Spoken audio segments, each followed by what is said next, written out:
Mullaperiyar dam അത് അത്യന്തം അപകടകരമായ നിലയിലാണ് എന്ന്, ഈ ഡാം തകർന്നേക്കാനിടയുണ്ട്, തകരും എന്ന് തന്നെയാണ് വിദഗ്ധർ പറയുന്നത്. സംഭവിക്കാതിരിക്കട്ടെ എന്ന് നമുക്ക് മനസ്സിൽ വിചാരിക്കാമെങ്കിലും അങ്ങനെ സംഭവിച്ചാൽ ഉണ്ടാകുന്ന ദുരിതം വലുതാണ്.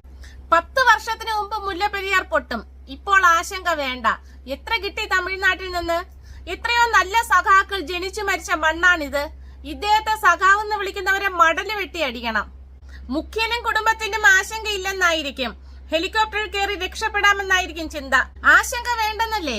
ജനങ്ങളുടെ ആശങ്ക പൂർണ്ണമായി മാറാനായിട്ട് മുഖ്യനും മന്ത്രിമാരും ആ ഡാമിന്റെ, മുല്ലപ്പെരിയാർ ഡാമിന്റെ ചുവട്ടിൽ പോയി താമസിക്കൂ. 10 വർഷത്തിന് മുമ്പുള്ളതിനേക്കാളും 10 മടങ്ങ് അപകട സാധ്യതയാണ് ഉള്ളതെന്ന് വിദഗ്ധർ പറയുന്നു.